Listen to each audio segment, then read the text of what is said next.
yang benar-benar bisa dipercaya gitu. Jadi jangan sampai salah langkah yang mengakibatkan teman-teman malah terlilit hutang dan harusnya teman-teman itu mendapatkan bayaran yang sesuai. Teman-teman malah memikirkan gimana cara bayar utang dan gimana cara menafkahi keluarga yang ada di Indonesia gitu.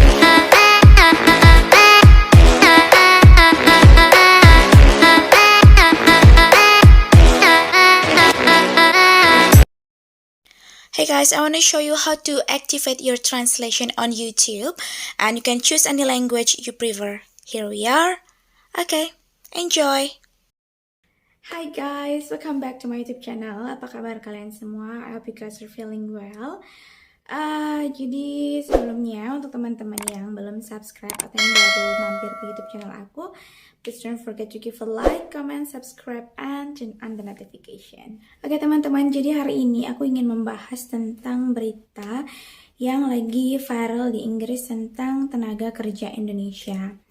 Dan seperti yang kalian tahu, sebelum-sebelumnya memang banyak berita mengenai pekerja atau tenaga kerja dari Indonesia yang datang ke Inggris. Dan aku ingin cerita sebentar ya. Jadi sebelumnya negara Inggris ini biasanya mereka bekerja samanya dengan EU atau orang-orang yang dari Eropa gitu ya. Entah dari Romania, Ukraina, atau Rusia dan lain sebagainya. Rusia nggak termasuk, sorry. Nah, karena dampak perang ini dan dampak Brexit juga, jadi banyak sekali pekerja yang di Inggris ini yang terkena dampaknya, baik dari Brexit ataupun dari perang itu, yang menyebabkan kekurangan tenaga kerja di bidang pertanian, baik itu perkebunan dan pertanian, baik itu pemetik buah ataupun pemetik sayur. Itulah kenapa baru-baru di tahun ini itu labor agency yang dari Inggris itu bekerja sama di luar dari Eropa, yaitu negara Indonesia, dengan bayarannya 10 pound 10p, 10.10 pound per jam hitungannya ya.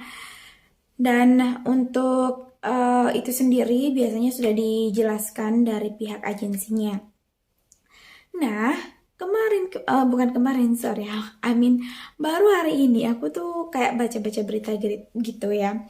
Terus tanggal 16 tuh ada berita tentang maraknya tenaga kerja Indonesia yang terlilit hutang karena mereka tidak mendapatkan bayaran yang sesuai seperti yang dijanjikan. Nah, sebelumnya aku ingin mohon maaf, aku ingin disclaimer dulu ya, aku ingin mohon maaf kepada para tenaga kerja yang mereka sudah jauh-jauh dari Indonesia, datang ke Inggris, maksudnya mengadu nasib dan mereka meninggalkan keluarga mereka dengan harapan mereka akan mendapatkan gaji yang sesuai atau gaji yang mereka impikan selama ini gitu ya. Tapi pada kenyataannya kadang-kadang memang apa yang kita harapkan tidak sesuai dengan realita. Nah, kenapa? Keep watching. Jadi setelah aku upload beberapa video mengenai seasonal work visa, itu banyak banget yang menanyakan tentang kesempatan kerja di Inggris gitu ya. Dan aku juga menjelaskan beberapa jenis visa yang teman-teman bisa apply selain seasonal work visa, ada juga skill worker visa, temporary work visa, dan lain sebagainya. Nah, aku ingin menjelaskan kenapa mereka tidak mendapatkan sesuai dengan yang dijanjikan. Yang pertama, itu dari pihak agensi yang ada di Indonesia, mereka sudah aku takut salah ngomong ya. Jadi memang biaya ke Inggris sendiri itu besar teman-teman. Makanya kemarin pas ada informasi bahwasanya Inggris membuka lowongan kerja untuk warga negara Indonesia, aku juga sebenarnya sempat kaget karena itu baru pertama kalinya gitu kan. Ya ternyata itu tadi karena memang Brexit dan perang di Ukraina. Nah, persyaratannya juga susah untuk datang ke sini gitu kan. Apalagi kayak misalkan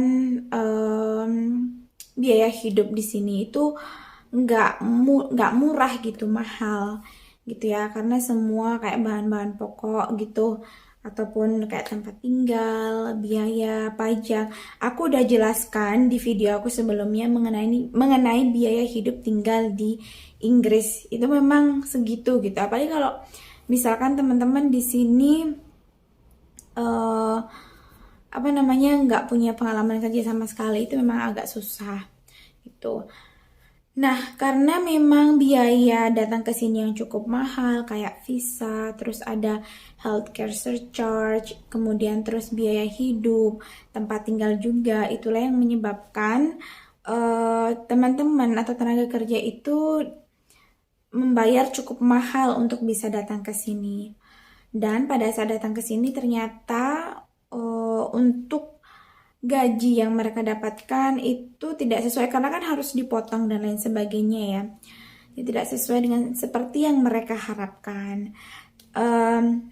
Ini sedikit informasi ya teman-teman, untuk teman-teman yang tinggal di Inggris, terus maksudnya tinggal rent house di Inggris, itu kita bayar pajaknya juga mahal ya. Bayar national insurance, bayar tax perorangan, terus bayar tagihan, kayak tagihan gas, electricity, seperti yang teman-teman tahu itu lagi pada naik, kemudian tagihan air, belum lagi TV license, dan lain sebagainya, belum lagi kebutuhan pokok, itu cukup mahal gitu. Nah, makanya teman-teman lebih berhati-hati aja kalau misalkan teman-teman ingin bekerja ke Inggris atau bekerja di negara manapun, teman-teman harus cek dulu dengan pastikan bahwasannya agensi itu bukan kayak apa ya, bukan minta darah ya, terlalu kasar ngomongnya. God, no, God, please no. Yang benar-benar bisa dipercaya gitu. Jadi jangan sampai salah langkah yang mengakibatkan teman-teman malah terlilit hutang dan harusnya teman-teman itu mendapatkan bayaran yang sesuai. Teman-teman malah memikirkan gimana cara bayar utang dan gimana cara menafkahi keluarga yang ada di Indonesia gitu. Dengan adanya berita ini pun aku cukup kaget ya, karena kalau menurutku ini jadinya kayak membuat kepercayaan warga negara Inggris ini atau orang-orang yang bekerja di sini menjadi turun kepada warga negara Indonesia gitu ya. Karena gimana ya? Mungkin karena kita juga belum banyak pengalaman ya untuk bekerja di negara-negara Eropa. Itulah kenapa jarang banget yang yang mereka memang benar-benar supply tenaga kerja itu langsung misalkan dari Indonesia, itu aku jarang banget dengar itu. Itu palingan ya kalau misalkan teman-teman ingin mencari pekerjaan di Inggris, pastikan teman-teman itu datang ke sini secara legal, jangan sampai tidak memenuhi syarat dan ketentuan. Nantinya teman-teman kalau misalkan kerja secara ilegal bakal kena denda atau bisa jadi deportasi dan lain sebagainya gitu. Dan pastikan teman-teman juga bekerja di sini itu harus mendapatkan sponsorship.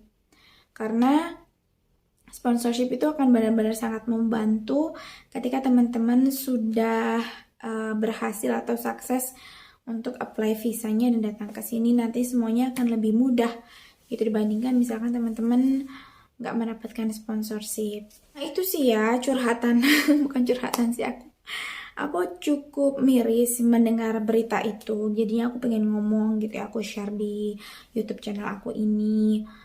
Ya lebih berhati-hati sih intinya, dan aku juga turut prihatin kepada para tenaga kerja. Semoga nantinya kalian akan mendapatkan jalan keluar dan juga masalahnya ini akan terselesaikan gitu.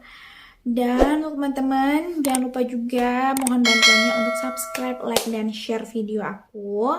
And see you guys in the next video. Bye!